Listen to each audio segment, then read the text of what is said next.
ભરૂચ જિલ્લાના ઝઘડિયા તાલુકાના અવિધા ગામે રાત્રિ દરમિયાન ત્રાટકેલા તસ્કરોએ એક બંધ મકાનને નિશાન બનાવી મકાનનું તાળું તોડીને સોના ચાંદીના દાગીના અને રોકડ રૂપિયા મળી કુલ ₹96,000નો મુદ્દામાલ ઉઠાવી ગયા હતા। આ અંગે મળતી વિગતો મુજબ અવિધાના પરમાર ફળિયામાં રહેતા દિનેશભાઈ મોહનભાઈ વણકર ગતરોજ તારીખ 23 મીના રોજ સવારના 10 વાગ્યાના સમયે પત્ની સાથે ભરૂચ ખાતે લગ્નમાં ગયા હતા અને તેનો દીકરો ઝઘડિયા જીઆઈડીસીમાં નોકરી ગયો હતો।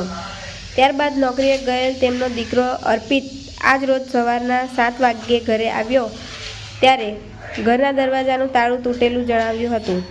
ઘરના તપાસ કરતા ઘરમાં સામાન વેરવિખેર પડેલ હોવાથી ઘરમાં ચોરી થઈ હોવાનું જણાયું હતું।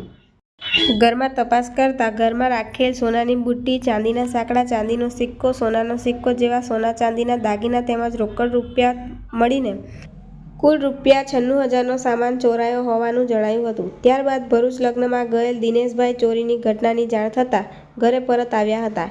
ચોરીની આ ઘટના બાબતે દિનેશભાઈ વણકરે તેમના બંધ મકાનનું તાળું તોડીને ₹96,000 જેટલી કિંમતનો મુદ્દામાલ ચોરી જનાર અજાણ્યા તસ્કરો વિરુદ્ધ રાજપારડી પોલીસમાં ફરિયાદ લખાવી હતી।